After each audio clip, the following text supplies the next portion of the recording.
Selamat pagi. Kami dari kelompok 1 akan mempresentasikan tugas kelompok kami. Adapun anggota kelompok kami yang pertama adalah Cindy Natasha Sinuhaji, yang kedua Fauzan Akbar, yang ketiga Risti Dwi Fadila, dan yang terakhir R. Aunur Hidayah Wijaya. Dan materi yang akan kami bahas adalah yang pertama, pengetahuan dan sumber pengetahuan, yang kedua, kesadaran sains dan aktivitas keilmuan, yang ketiga, filsafat sains, yang keempat adalah wilayah sains. Yang pertama yang akan dibahas adalah mengenai pengetahuan dan sumber pengetahuan. Pengetahuan adalah fakta, kebenaran, atau informasi yang diperoleh melalui pengalaman atau pembelajaran disebut posteriori, atau melalui introspeksi disebut priori. Pengetahuan adalah informasi yang sudah dipelajari atau diketahui oleh seseorang. Sumber pengetahuan merupakan asal mula untuk mendapatkan pengetahuan yang bersifat benar dan pasti, yang didapatkan dari dorongan rasa ingin tahu yang dimiliki manusia. Kesadaran sains dan aktivitas keilmuan. Dan sekarang semuanya telah berubah. Banyak ilmuwan yang meyakini bahwa masalah kesadaran ini adalah sebuah masalah serius dalam ilmu sains.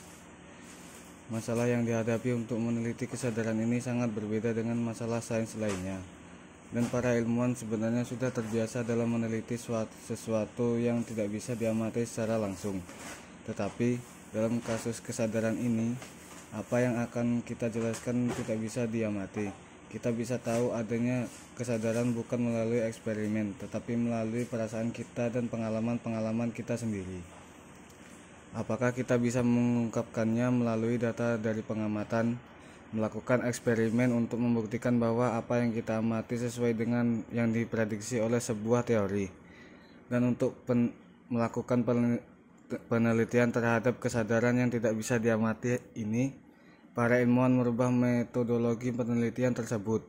Para ilmuwan menemukan cara dengan mengkorelasikan pengalaman-pengalaman yang tidak teramati dengan mengamati proses yang terjadi di otak. Dengan cara melakukan pemindaian pada otak para partisipan dan membuat laporan berdasarkan pengalaman yang telah mereka rasakan. Sayangnya, akumulasi dari korelasi yang telah dilakukan ini belum bisa menyimpulkan teori tentang kesadaran. Berdasarkan hasil penelitian pada tahun 1920 yang dilakukan oleh seorang ahli filosofi Bertrand Russell dan ilmuwan Arthur Eddington, mereka menyatakan bahwa sains yang bersifat fisik tidak bisa memberi penjelasan secara pasti kepada kita tentang keberadaan materi. Contohnya, materi yang mempunyai massa dan energi. Faktor tersebut menjadi karakteristik yang merupakan sifat dari materi. Ilmu fisika tidak pernah memberitahu kita tentang apa yang para ahli filosofi tersebut sebagai sifat intrinsik dari materi. Bagaimana materi bisa ada dengan sendirinya?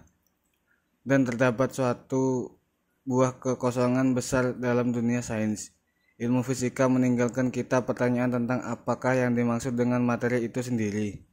Proposal yang diajukan oleh Russell dan Eddington bisa mengisi kekosongan tersebut dengan suatu bentuk kesadaran. Dan hasilnya adalah sebuah pandangan yang disebut dengan panpsikisme. Sebuah pandangan yang menyatakan bahwa semua materi memiliki aspek mental atau sebaliknya, semua benda memiliki pusat kesatuan pandangan atau sudut pandang. Kita punya alasan tepat untuk tahu bahwa pengalaman kesadaran dari seekor kuda tidak sekompleks manusia, dan pengalaman seekor dari kelinci juga tidak sekompleks dengan apa yang dimiliki oleh kuda. Jika pendekatan sains tidak menghasilkan teori apapun, hanya korelasi, sedangkan pemikiran alternatif tradisional yang mengklaim bahwa kesadaran ada di dalam jiwa memberikan gambaran yang tidak biasa dari sifat materi, di mana tubuh dan pikiran adalah hal yang berbeda. Suatu hari nanti akan ada ilmu yang mempelajari tentang kesadaran, tetapi mungkin tidak dalam bentuk sains yang kita kenal sekarang ini. Yang ketiga adalah filsafat sains. Filsafat sains dalam suatu segi adalah suatu tinjauan kritis tentang pendapat-pendapat ilmiah dewasa dengan perbandingan terhadap kriteria-kriteria yang dikembangkan dari pendapat-pendapat demikian itu. Tetapi filsafat sains jelas bukan suatu kemandirian cabang sains dari praktek ilmiah secara aktual. Yang keempat adalah wilayah sains. Dalam garis besar, wilayah sains dibagi menjadi dua, yaitu sains kealaman dan sains sosial, yang menjelaskan struktur sains dalam bentuk nama-nama ilmu.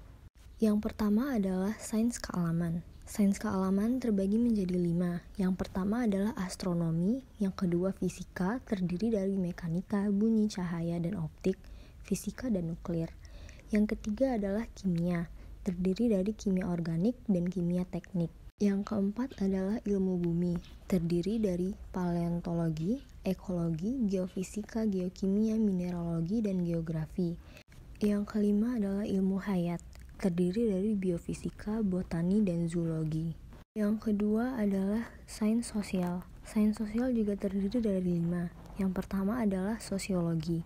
Sosiologi terdiri dari sosiologi komunikasi, sosiologi politik, sosiologi pendidikan. Yang kedua adalah antropologi. Antropologi terdiri dari antropologi budaya dan antropologi ekonomi. Yang ketiga adalah psikologi. Psikologi terdiri dari psikologi pendidikan, psikologi anak, dan psikologi abnormal. Yang keempat adalah ekonomi. Ekonomi makro, ekonomi lingkungan, dan ekonomi pedesaan. Yang terakhir adalah politik. Politik dalam negeri, politik hukum, politik internasional. Mungkin hanya itu yang bisa kami sampaikan, lebih dan kurang mohon dimaafkan. Sekian, terima kasih.